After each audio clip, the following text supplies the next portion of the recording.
Presidency university news headlines. যুদ্ধবিরতি শুরু হতে না হতেই ইরানে আবারও তীব্র হামলার নির্দেশ দিয়েছে ইসরায়েলের প্রতিরক্ষা মন্ত্রী। তাদের দাবি, ইরান যুদ্ধবিরতি লঙ্ঘন করে হামলা চালিয়েছে। এই দাবি প্রত্যাখ্যান করেছে ইরান। ইসরায়েলের উপর অসন্তোষ প্রকাশ করেছেন ট্রাম্প।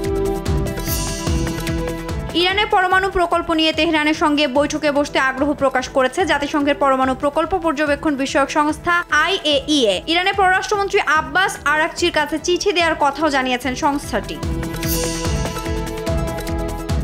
ইরান ইসরায়েল যুদ্ধ পরিস্থিতি বাংলাদেশ পর্যবেক্ষণ করছে বলে জানিয়েছেন বিদ্যুৎ, জ্বালানি ও খনিজ সম্পদ মন্ত্রণালয়ের উপদেষ্টা মোহাম্মদ ফাউজুল কবির খান। বলেন, যে কোনো পরিস্থিতি মোকাবিলায় সরকারের যথেষ্ট প্রস্তুতি আছে।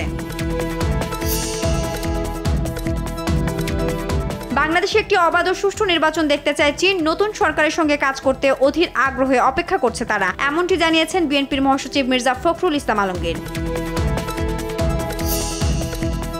দাঁড়িপাল্লা প্রতীক সহ জামায়াত ইসলামীকে নিবন্ধন ফিরিয়ে দিল নির্বাচন কমিশন। সর্বোচ্চ আদালতের রায়ের প্রেক্ষিতে সিদ্ধান্ত বলে প্রজ্ঞাপনে জানিয়েছে ইসি। এতে জাতীয় নির্বাচনে নিজস্ব প্রতীক ব্যবহারে কোনো বাধা থাকলো না দলটির।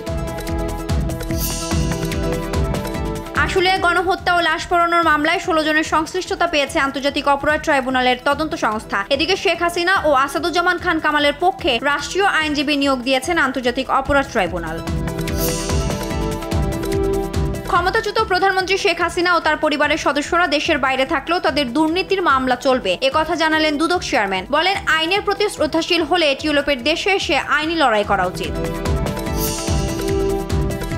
নির্বাচনের সময় দেশীয় আইনশৃঙ্খলা পরিস্থিতি ভালো থাকবে বলে জানিয়েছেন স্বরাষ্ট্র উপদেষ্টা জাহাঙ্গীর আলম চৌধুরী। সব বাহিনীর পক্ষ থেকে বিষয়টি নিশ্চিত করা হয়েছে। বলেন, মব ভায়োলেন্স পুরোপুরি বন্ধ না হলেও কমে এসেছে। কোনো ধরনের মব জাস্টিসকে প্রশ্রয় দেওয়া হবে না, মামলা করে দোষীদের আইনের আওতায় আনা হবে বলে জানিয়েছেন ডিএমপি কমিশনার শেখ মোহাম্মদ সাজ্জাদ আলী। সাবেক সিইসির বাসায় মব সৃষ্টির ঘটনায় মামলা করে একজনকে গ্রেফতার। টেস্ট চ্যাম্পিয়নশিপের প্রথম চক্রে নিজেদের দ্বিতীয় ম্যাচে কাল শ্রীলঙ্কার বিপক্ষে মাঠে নামছে বাংলাদেশ। কলম্বোতে ম্যাচ শুরু সকাল 10:30টায়। একাদশে আসতে পারে একাধিক পরিবর্তন।